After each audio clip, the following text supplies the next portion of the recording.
when one is settled, then there's so much that you can essentially forget about, but that it just takes care of itself. There's no frantic worrying or concern or nothing needing to be done to even if it's a little bit of not super frantic, but even a little bit.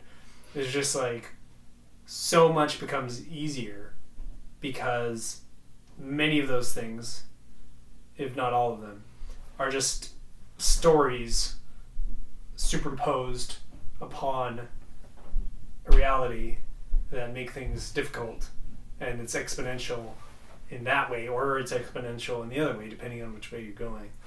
Yeah.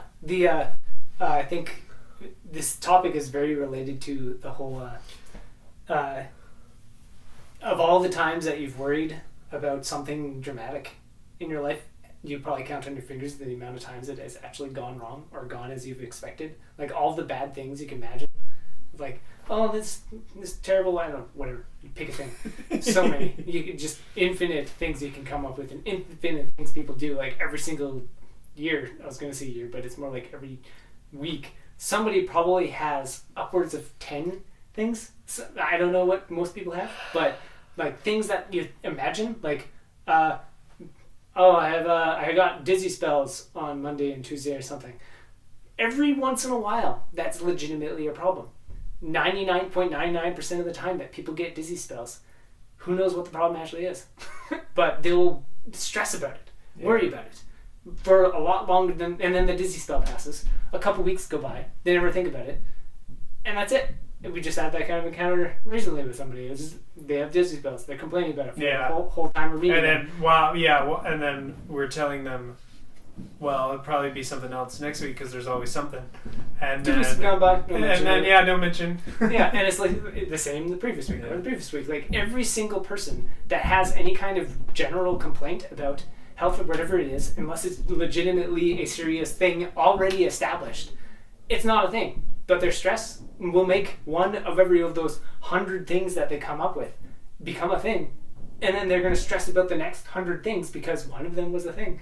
And all these could possibly be that one thing. And it's such a chaotic mess. But it completely related to that, and in the same kind of avenue or same field, is if you can count how many times the things actually go wrong when you imagine it, you can pretty much forget about all of it. And then it's all going to be taken care of.